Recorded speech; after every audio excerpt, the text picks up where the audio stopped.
राम राम किसान भाइयों। आज हम बात करने वाले हैं कि मटर की सफल कैसी अगेती मटर की सफल खेती कैसे की जाए। अगेती मटर की खेती करने के लिए किसान को क्या क्या सावधानियां रखनी चाहिए। सबसे महत्वपूर्ण है सीड और सावधानियां। और टाइम तो है ही कि सितंबर के सेकंड सप्ताह से अपन मटर की बिजाई करना शुरू कर सकते हैं। तो मटर का सबसे पहले हम बात कर लेते हैं मटर की सीड की। तो मटर का सीड कौन सा लेना चाहिए अपन को। मटर का सीड लेंगे अपन AP3 मटर, जो 60 दिन में आ जाती है उसकी फलियाँ, वो वाला बीज लेंगे।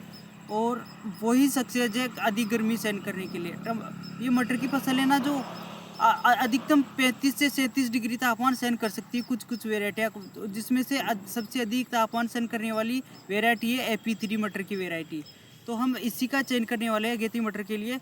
और दूसरी बात रही कौन सी समय में, तो समय है सितंबर का दूसरा सप्ताह से हम इसकी बुआई शुरू कर सकते हैं। और फिर अपन सितंबर के अंतिम तक या इसके भी बाद तक अपन इसकी बिजाई कर सकते हैं। तो इसमें बिजाई करने से पहले और बाद में क्या क्या सावधानियां रखनी चाहिए। तो सबसे पहली सावधानी रखनी चाहिए कि बीज को हम फंगीसाइड से ट्रीट करके लगाएंगे। इसमें UPL का सांप या कुछ भी ऐसा अच्छा फंगीसाइड का 2 ग्राम पर किलो के हिसाब से हम उसमें मिलाएंगे। हल्का नमी कर देंगे, उनमें पानी का छींटा लगाकर जो सीड है हमारे मटर के उनमें हल्की नमी कर देंगे। उसके बाद 2 ग्राम प्रति किलो के हिसाब से फंगीसाइड मिलाकर उसमें अच्छे से मिला देंगे। उसको अच्छे से मिलाने के बाद 1 से 1.5 घंटे में वो अच्छे से सूख जाएगा। फिर उसको हम सोइल करेंगे। तो सोइल हम कब करेंगे, जब शाम के समय में करेंगे। तो हम उसको दो मटर को लगाने की 2 विधियाँ रहती है। एक तो सीड ड्रिल से बुआई करते हैं लोग, और एक है अपने हाथों से चुबाई करते हैं। तो हाथों से चुबाई करते हैं वो तो दिन में लगाएंगे, जो सीड ड्रिल से करेंगे वो शाम के समय लगाएंगे उसको। और लगाने के बाद उसमें पानी लगा देंगे, या पहले से अगर खेत में अच्छे से नमी है तो उसमें पानी नहीं लगाएंगे। और इसमें खरपतवार का विशेष ध्यान रखना है, और उससे भी ज़्यादा ध्यान रखना है उसमें जो जड़ गलन की समस्या सबसे ज़्यादा आएगी। उसमें उकठा रोग आता है मटर में। तो उसके लिए अपन को मतलब जैसे पौधा जर्मिनेशन होगा ना पौधे का, तभी से ध्यान रखना है। जब भी उसमें ऐसी शिकायत लगे पौधे जा रहे हैं तो उसकी जड़ों को उखाड़ कर देखना है। तो उसमें पहला रोग तो आएगा, एक तो जड़ गलने का, या जड़ काली काली दिखेगी, उसमें फंगस लगेगी, है ना। और दूसरा रोग आएगा उकठा रोग होना, मतलब तना सूख जाना। तो इन दोनों ही बीमारी के लिए अपन को पौधा उगते ही उसमें रोजाना सुबह शाम निगरानी रखना है। और दूसरी बात, उसमें दवाई क्या डालना है। दवाई डालना है, एक तो फंगीसाइड का स्प्रे करना है, या फिर अपन जो पानी चलाते हैं ना उसके अंदर मिलाकर फंगीसाइड का छिड़काव कर देंगे। और दूसरा, हम जो उसमें तना सूख रहा था वो भी फंगीसाइड से कंट्रोल हो जाएगा। और उसी के साथ अपन इसमें एक हल्का यूरिया और DAP खाद का मिश्रण करके पानी के साथ चला देंगे जब भी पानी चलाएंगे अपन। तो इसमें पानी का भी प्रॉपर ध्यान रखना है। और जो अपन इसमें दवाई देंगे ये नमी के समय ही देंगे, जो फंगीसाइड लगाएंगे, फंगीसाइड का स्प्रे करेंगे। उससे क्या है कि पौधे की जड़ें खराब नहीं होगी और पौधा चलता रहेगा और बीमारियां भी नहीं आएगी। एक बार इतना सा पौधा हो जाएगा ना, फिर नहीं जाएगा। और उकठा रोग होगा वो भी उससे फंगीसाइड से कंट्रोल हो जाएगा लमसम। और अगर नहीं हो तो आप कमेंट करके बताना, मैं आपको तुरंत दवाई बता दूंगा उसकी। और इसमें पानी का मैनेजमेंट सबसे महत्वपूर्ण है, क्योंकि पानी से ही तो इसमें रोग आता है। क्योंकि पानी का प्रॉपर मैनेज करेंगे ना तो हमारी फसल ज़रूर से ज़रूर होगी, 100% होगी।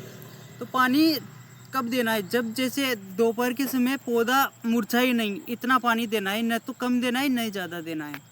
ऐसा नहीं करना है कि पानी भरा नहीं रहना चाहिए मटर में पानी। अगर आप पानी लगाते हो क्यारी से, तो क्यारी में पानी लगाने के बाद क्यारी से पानी निकल जाना चाहिए।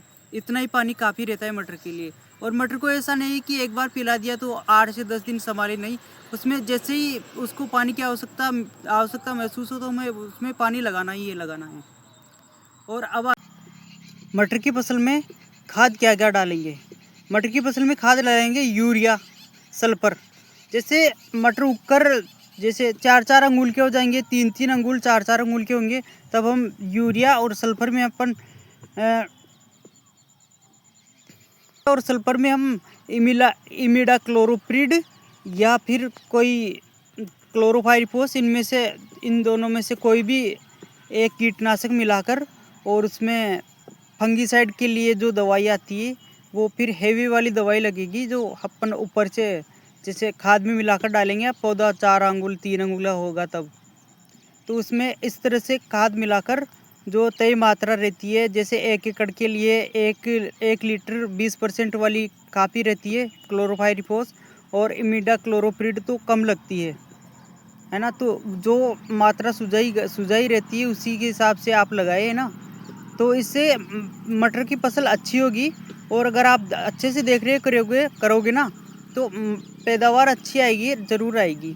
और अगर पैदावार आ गई ना, तो उसका भाव रहता है मटर का उस समय पर 100 रुपये के आसपास, 100 रुपये से ऊपर भी रहता है, 10-20 रुपये नीचे रह सकता है, इससे ज़्यादा कम नहीं रह सकता। पर मैंने देखा है तो इस समय के जो मटर लगाते हैं ना जो लोग, जो अच्छा पैसा कमा कर निकलते हैं, इसमें 150 रुपये 200 रुपये किलो तक कई बार भाव मिल जाता है मटर का।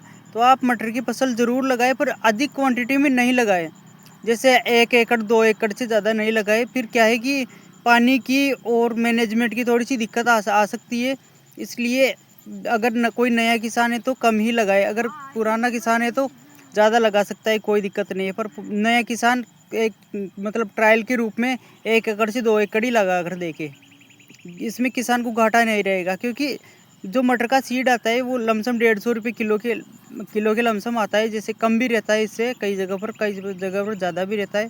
तो यही लगाए। धन्यवाद। अगर वीडियो सही लगी तो दूसरों के साथ शेयर करो, लाइक करो, कमेंट करो और सब